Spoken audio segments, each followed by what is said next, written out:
오늘 우리가 함께 읽은 본문은 요한복음의 제일 마지막 장의 전반부의 내용입니다. 예수님께서는 부활하신 이후에 많은 사람들에게 자신을 나타내셨는데요. 오늘 본문 14절에 따르면 죽은 자 가운데서 살아나신 후에 세 번째로 제자들에게 나타나신 그때의 이야기가 바로 오늘 본문입니다. 2절 말씀에 따르면 베드로와 디두모라 하는 도마를 포함해서 7명의 제자들에게 예수님께서 나타나셨습니다. 그러나 전반적으로 요한복음 21장의 내용은 베드로에게 초점이 맞춰져 있는데요. 오늘 본문 3절에도 보면 베드로에 대한 묘사로 본문이 시작됩니다. 베드로는 나는 물고기 잡으러 가노라 이렇게 하면서 베드로의 이야기가 시작이 됩니다. 베드로는 우리가 잘 알고 있는 것처럼 어부였습니다. 그러나 주님의 제자가 되면서 모든 것을 버리고 예수님을 따랐던 사람이죠. 물론 예수님을 따랐다 하는 것이 완전히 생업을 100% 포기하는 것이 아닐 수도 있습니다.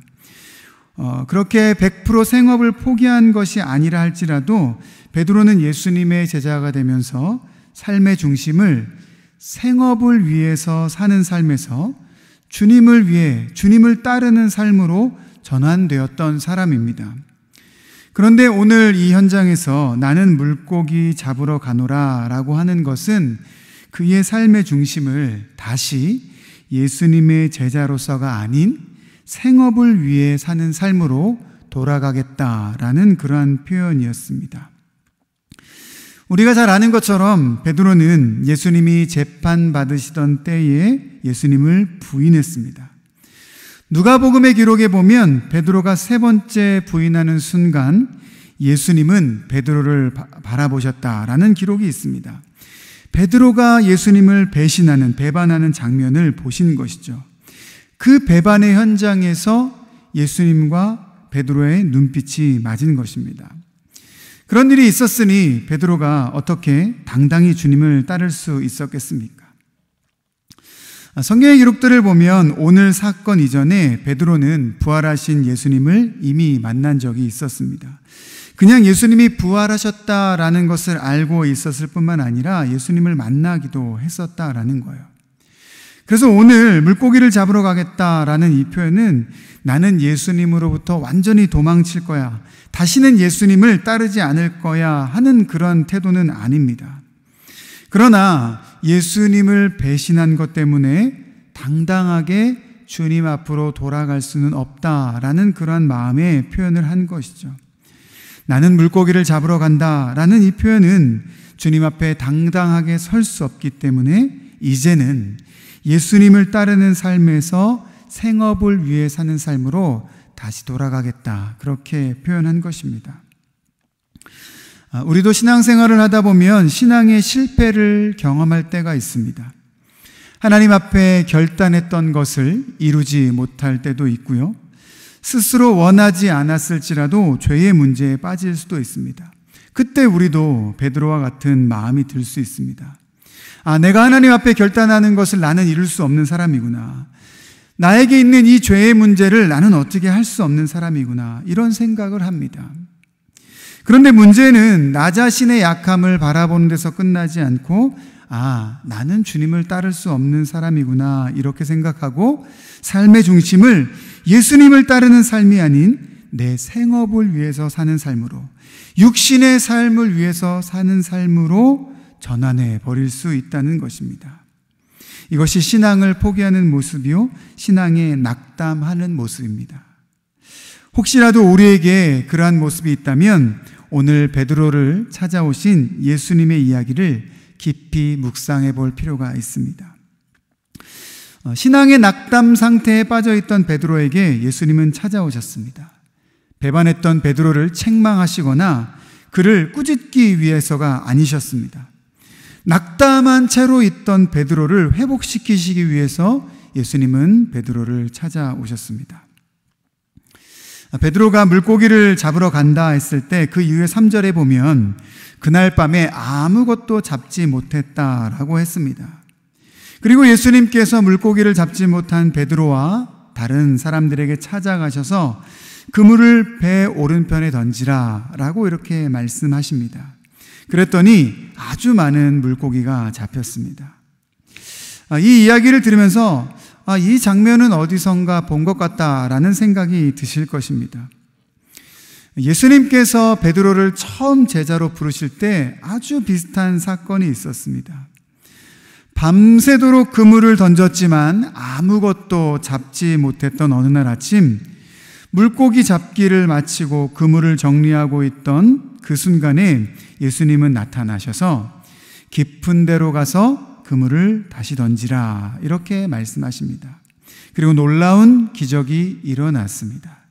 이 사건이 예수님께서 베드로를 처음 제자로 부르실 때 있었던 사건입니다. 베드로를 제자로 부르실 때 그 현장을 재현하신 것이죠. 그리고 그때 현장을 다시 한번 재현하시고 나서 예수님은 식탁의 자리로 베드로를 초청하십니다.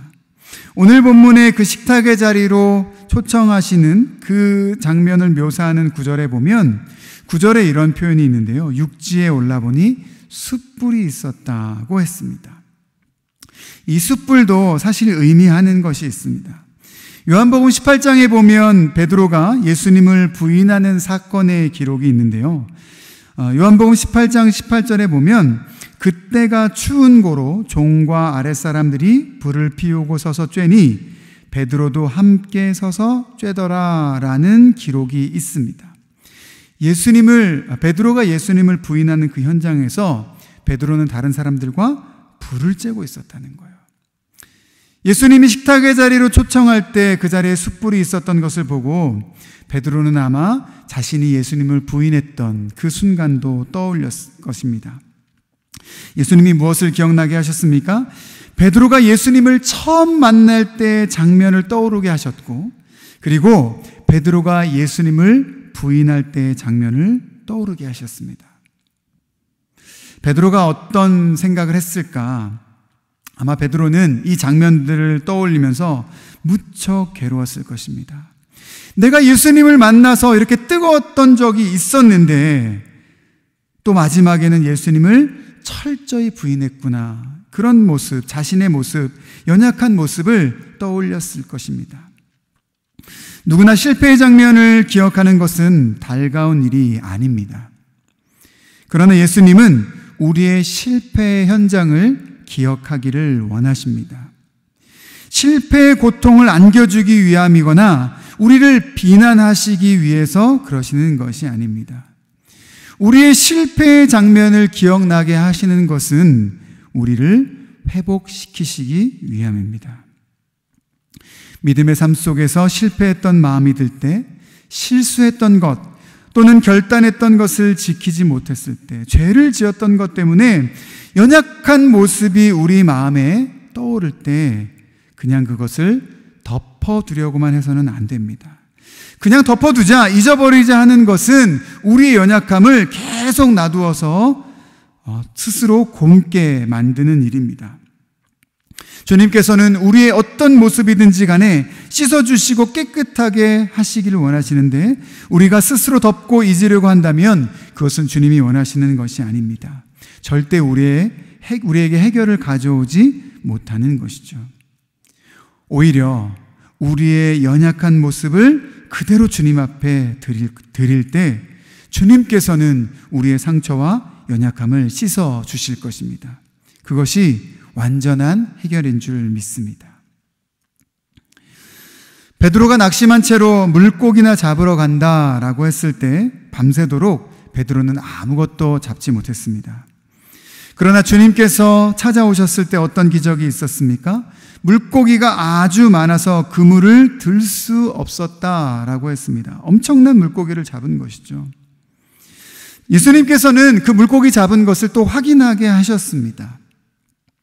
예수님께서 식탁의 자리로 베드로를 초청하실 때 9절에 보면 숯불 위에 이미 생선이 놓여 있었다 그랬습니다. 이미 물고기가 있었어요. 그런데 10절 말씀에 보면 지금 잡은 생선을 가져오라 이런 말씀을 하십니다. 네가 잡은 물고기가 어느 정도인지를 확인해 보라는 것이죠. 그리고 그 이후에 성경의 기록 11절에 보면 153마리가 잡혔고 엄청나게 많은 물고기가 잡혔으나 그물은 찢어지지 않았다 그랬습니다. 물고기가 얼마나 많이 잡혔는지를 확인한 것이죠. 그리고 그물이 찢어지지 않았다라는 것은 그물이 강했다라는 것을 설명하는 것이 아니라 그물이 채울 수 있을 만큼 가득 잡혔다는 것을 표현하는 것입니다. 베드로에게 그 잡은 물고기를 확인해 보면서 채워주시는 주님의 은혜를 되새겨 보게 하신 것입니다.